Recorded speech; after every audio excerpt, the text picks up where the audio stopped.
Tuomas ja ystävät matkalla kohti suuria haasteita.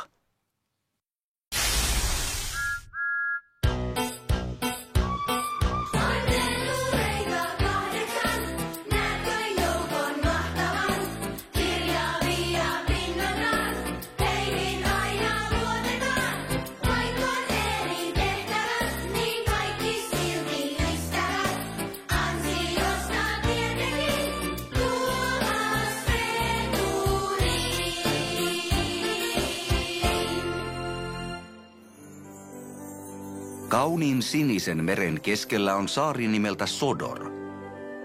Saarella on vihreitä niittyjä ja kullankeltaisia hiekkarantoja. Saarella on jokia ja puroja ja linnunlaulun täyttämiä metsiä. Saarella on tuulimyllyjä ja hiilikaivos sekä satama, jonne matkustajalaivat saapuvat. Saarella on myös hyvin paljon rautateitä.